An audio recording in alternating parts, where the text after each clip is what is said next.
Oke, selamat pagi, siang, sore, malam. Jadi ini adalah pertemuan keempat untuk mata kuliah jaringan komputer. Saya sampaikan di video ini. Ya, jadi kuliah hari ini mungkin akan sedikit melanjutkan dari pertemuan yang minggu lalu ketika kita ngomong physical layer. Jadi kalau kita ingat kemarin, physical layer di OSI adalah layer 1 atau layer yang paling primitif, paling sederhana, di mana datanya bentuknya adalah bit. Nah, kita akan coba lanjutkan. Ya, saya akan gunakan whiteboard di sini.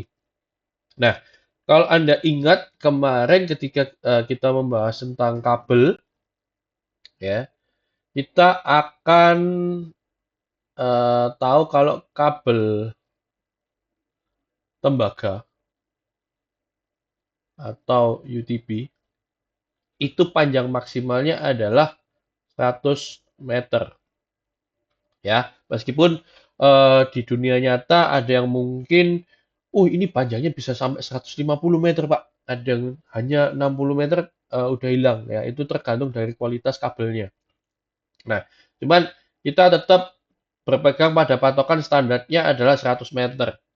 Ya. Nah, pertanyaannya adalah apa yang terjadi misalkan ada dua perangkat, anggaplah di sini PC A dan PC B, itu jaraknya dia itu lebih dari 100 meter. Contoh, katakanlah dia 150 meter.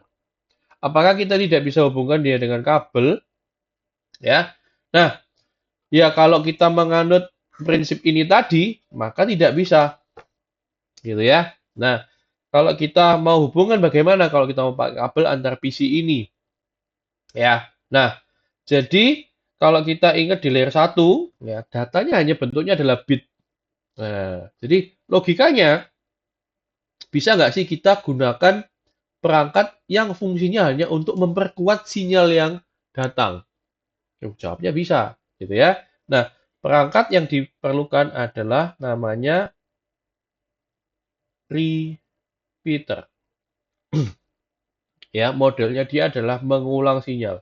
Sehingga si A di sini kita hubungkan ke repeater, repeaternya kita lanjutkan ke B.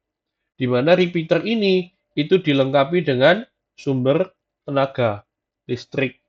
Ya, jadi dia butuh sesuatu untuk memperkuat sinyal yang datang. Disitulah repeater bekerja. Oke. Nah, jadi fungsinya dia sederhana sekali.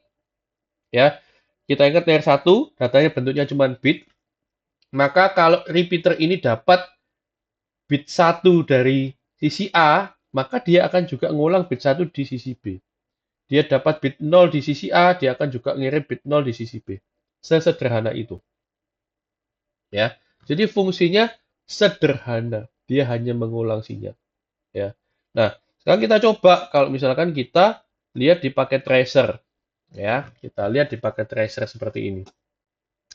Ada PC1, ada PC0 gitu ya. Misalkan PC1-nya mungkin akan saya coba berikan alamat IP di sini 1.10 ya. PC2-nya 192.168.1.20 seperti ini. Oke, ya. Nah, kita akan lihat struktur dari repeater di simulator ini, ya. Nah, jadi kalau kita lihat di sini, portnya ada dua. Ya, portnya di sini ada dua, cuman ada dua di sini. Ya, cuman portnya mungkin kita bisa ganti-ganti. Anggaplah kita pakai port yang standar saja, gitu ya. Di sini single Ethernet port, ya. Oke. Nah, ini kita bisa ganti yang fast Ethernet atau yang gigabit Ethernet. Ini ada yang untuk fiber optik juga seperti itu, ya. Nah, jadi portnya cuma dua. Sehingga kalau kita punya dua perangkat seperti ini, kita tinggal hubungkan saja. Ya, ke sini dan ke sini. Sesederhana ini. Sehingga kalau kita berikan paket untuk simulasi antara PC 0 dan PC 1, oke, kita cek simulasi lagi. Ya, dia akan melewati repeater, ya, dan dilanjutkan ke PC 1. Nah, jadi kalau kita lihat kembali, saya pause di sini, kita lihat detailnya. Dia hanya akan melewati proses layer 1 di repeater saja. Ya, kita ingat repeater ini hanya mengulang sinyal, ya. Jadi dia hanya meneruskan bit yang lewat. Kita bisa lihat isinya, PDU-nya nggak kelihatan gitu ya. Dia cuma bit saja. Seperti itu. Tinggal diteruskan saja. Ya. Jadi sifatnya repeater ini hanya seperti kabel. Ya, hanya seperti kabel penguat sinyal saja. Oke. Nah, ini kalau misalkan kita punya dua. Ya, kalau kita punya dua link saja. Nah, bagaimana kalau misalkan kita punya device ketiga? Nah, misalkan katakanlah di sini ada C. C juga mau ikut nimbrung nih. Ya. Bisa nggak kita konekin C ke repeaternya juga? Nah, pertanyaannya sederhana, bisa nggak? Jawabnya adalah nggak bisa, Pak. Gitu ya. Karena kita ingat tadi, repeater itu interface-nya cuma berapa? Interface-nya cuma dua. Ya, interface-nya cuma dua. Kalau mau tiga, caranya bagaimana? Ya, kita nggak bisa pakai repeater. Ya, kita harus cari repeater yang portnya lebih dari dua. Nah, repeater yang portnya lebih dari dua ada nggak? Ya, kalau kita cari di paket tracer pasti nggak ada gitu ya. Nah, Anda cari multiport repeater. Ya, multiport repeater itu namanya adalah bukan repeater lagi. Ya, namanya adalah hub. Oke, nah di sini kalau hub portnya lebih dari satu nih. Ya gitu. Ya, kita lihat di paket tracernya. Misalkan ini saya hapus kabelnya. Nah, di bawah ini saya udah ambil hub nih.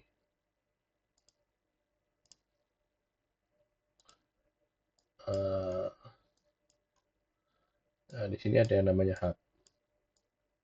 Ya, jadi kalau kita lihat strukturnya hub, nah kita bisa lihat, sorry, ya, ada hub.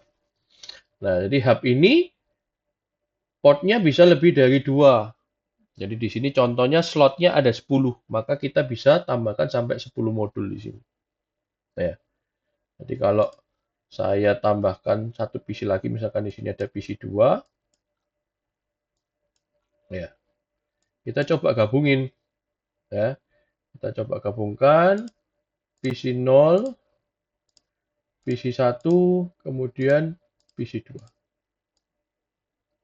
Ya, seperti itu. Jadi ini hub itu kita bisa katakan sebagai multiport repeater. Ya, kalau repeater portnya cuma dual port. Kalau hub itu multiport, dia bisa sampai 3, bisa sampai 10. Oke. Nah, pertanyaannya berikutnya adalah, kalau misalkan repeater itu tadi dia hanya mengulang sinyal, Pak. Kalau hub bagaimana?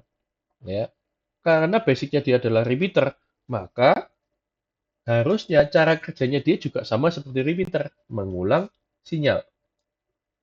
Ya, kita lihat coba ya. Sebentar. Time. Go. Seperti ini. Ya, nyampe ke hub, sama hubnya diapain? Nah, sama hubnya itu ternyata selain dikirimkan ke PC 1, dia juga dikirimkan ke PC 2. Ya. Kenapa kok demikian? Coba kita balik ketika dia posisinya di hub. Kita akan cek. Nah, karena tadi repeater itu hanya bekerja di layer 1 saja, ya, dia tidak bisa membedakan susunan bit ini itu artinya apa. Dia tidak bisa membedakan itu. Ya, apakah susunan bit ini itu mengarah ke B atau mengarah ke C? Dia nggak akan bisa membaca itu. Sehingga yang dilakukan adalah dia cuma meneruskan bitnya saja, sama seperti repeater. Hanya saja meneruskannya kemana? Ya udah, dia nggak tahu, dia akan meneruskan ke semuanya, ya. Sehingga di sini dia akan meneruskan ke fast Ethernet 1 dan fast Ethernet 2, asalnya jadi fast Ethernet 0. Ya, jadi di broadcast ke semuanya seperti ini. Ya udah, kita kirimin ke semuanya. Kalau misalkan dia bukan pemiliknya, pasti dia akan reject seperti itu. Jadi di sini kita lihat PC1 menerima paketnya, PC2 itu nge-reject ketika dia ngecek ke layer 3 gitu ya. Nah, ini di layer 3 dicek IP-nya sama. Nah, sedangkan PC2 dia ngecek sampai layer 2. Ini bukan MAC address yang arahnya ke saya, ini bukan MAC address saya. Nah, maka dia akan nge-reject seperti itu. Ya, dia tidak akan meneruskan. Oke. Nah,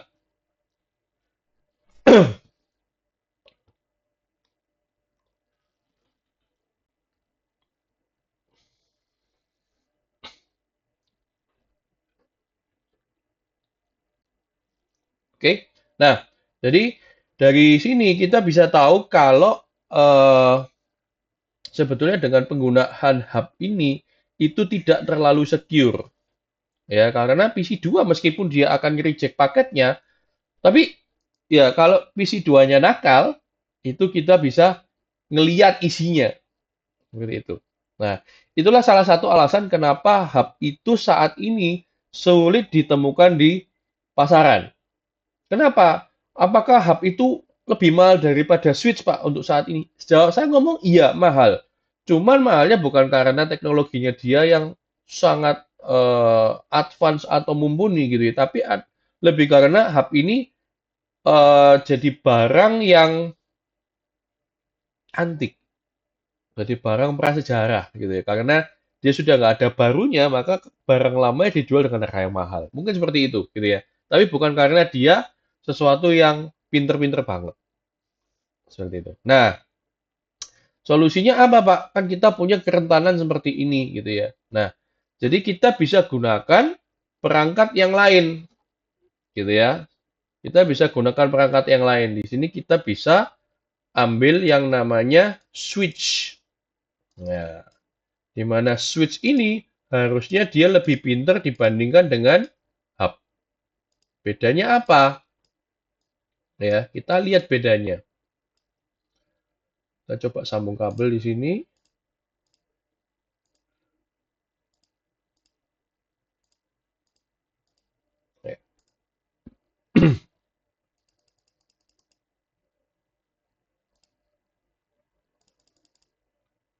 Oke, ya.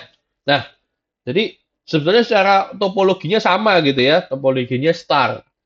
Oke, saya akan jalankan. Nah, saya pause dulu. Ketika dia nyampe ke switch, ya kita lihat paketnya. Bedanya dengan hub tadi, hub itu tidak akan memproses sampai layer 2. Ya, dia hanya memproses sampai layer 1 saja. Sedangkan switch, dia akan meneruskan dia ke layer 2. Ini lihat di sini ada panahnya ya, masuk lewat port 1, port 01, kemudian diarahkan ke layer 2. Ya, baru diteruskan ke out layer-nya, baru diturunkan lagi ke fast Ethernet 1.1. Ya. Jadi di Ethernet 2 di layer 2 ini apa yang dicek? Yang dicek adalah asalnya dari mana, dari MAC address berapa, tujuannya ke MAC address berapa. Seperti itu. Ya. Di mana switch itu juga punya yang namanya MAC table. Dia punya knowledge, dia punya pengetahuan. Ya. Jadi kalau kita lihat ya sebetulnya ketika tadi kita nyambung switch-nya ya, ketika tadi kita nyambung switch-nya itu nggak akan langsung hijau ya. Di sini dia nggak langsung hijau. Yang di PC mungkin langsung hijau, tapi yang di switch-nya itu dia ada orange dulu sebelum dia hijau. Ya. Jadi ini adalah proses dia learning. Dia akan mempelajari di interface yang baru disambung ini ada MAC address apa saja. Dia akan melakukan discovery. Dia akan mengupdate yang namanya MAC table-nya dia. Sehingga dia bisa tahu di port 1 ini ada MAC address apa aja, di port 2 ada MAC address apa aja, di port 0 ada MAC address apa aja. Ya. Sehingga ketika ada paket yang atau ada frame yang mau di forward ke MAC address tertentu, gitu ya.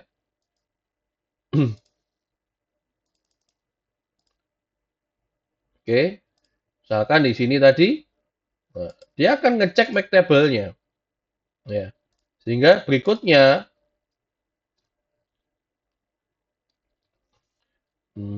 oke, kita reset simulation aja. Delete. Nah, PC 0 ke PC 1. Kita cek lagi.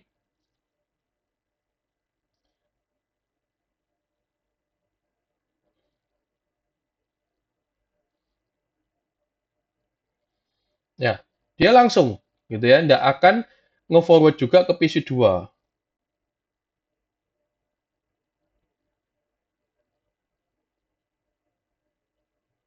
Seperti itu. Ya. Jadi kalau kita bandingkan secara security dibandingkan dengan hub, ya, switch ini akan lebih secure dibandingkan dengan hub. Ya, karena prosesnya dia ada pengecekan dulu, tidak di-broadcast ke semuanya. Oke. Nah, kemudian kalau secara prosesnya lebih cepat mana gitu ya. Kalau secara proses, kalau di switch itu harus dibongkar dulu Pak, dicek dulu layer 2 baru diterusin. Ya. Sedangkan kalau hub, ya udah langsung aja. Dicek langsung diulang aja kan kayak gitu. Secara prosesnya pasti lebih cepat hub. Seperti itu. Nah, juga ada kekurangannya hub seperti ini. Ya, ada kekurangannya hub seperti ini. Ya, ini kok saya balikin lagi jadi hub dulu.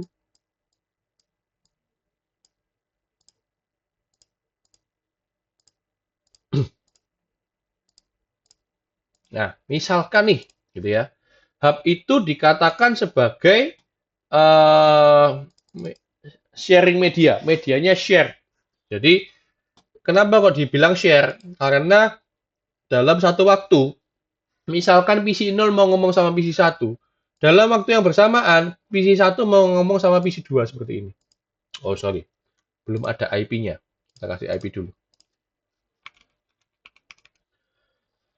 1.30 misalnya.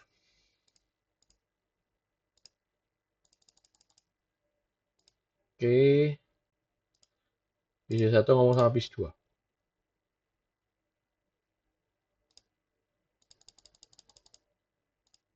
Oke, ya. Kita cek. Ya.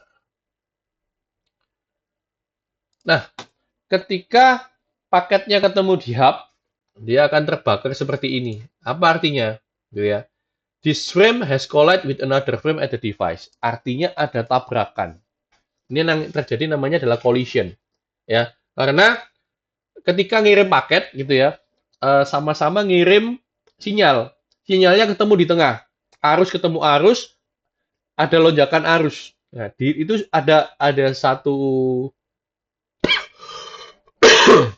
yang ngomongnya kayak ngetrip gitu ya. Tegangannya naik, arusnya naik, akhirnya disebut sebagai collision. Ya, seperti itu.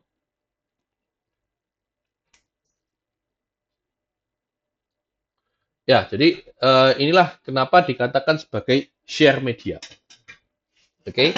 Nah, bedanya kalau pakai switch bagaimana? Nah, kalau pakai switch, kita coba cek. Saya konekin ke sini. Saya konekin ke sini.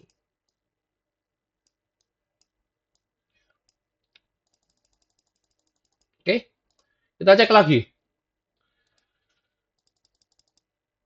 Ya.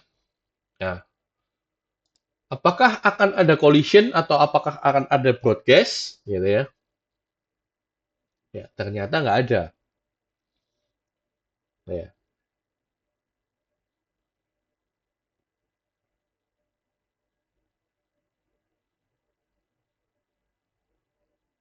Nah, seperti ini. Jadi kalau secara efisiensi, lebih efisien mana? Kalau untuk operational efisiensinya, pasti lebih efisiensi switch. Lebih efisien switch karena dia tidak ada collision. Ya, jadi meminimalisir membagi collision domain seperti itu. Ya, itu kalau kita gunakan switch. Ya, jadi di titik ini kalian seharusnya sudah bisa tahu bedanya antara switch dan hub. Ya, jadi mungkin banyak orang-orang di forum atau di komunitas yang ngomong switch hub. Nah, mohon maaf, tapi switch dan hub adalah perangkat yang berbeda. Jadi jangan lagi ngomong switch hub ketika Anda sudah mendapatkan materi ini, gitu ya. Switch ya switch, hub ya hub, seperti itu. Oke. Okay? Nah, jadi secara kalau kalau kita ngomong secara komponen gitu ya, saya mungkin bisa gambarkan seperti ini. Ya, secara topologinya, kalau misalkan kita pakai switch gitu ya, ya ada A, B, C, D kayak gini ya. Nah, switch itu topologinya adalah bus. Jadi anggapannya satu kabel itu kita cabang, cabang, cabang, cabang, cabang. Bayangkan kalau kalian pakai kabel koaksial, kabel antena televisi, antenanya satu, TV-nya ada dua. Ya, supaya nggak masang antena lagi, ya, antenanya kita cabang, kabelnya kita cabang, ya, seperti ini. Nah, ini topologinya namanya adalah bus. Ya, di dalamnya hubnya itu rangkaiannya seperti ini.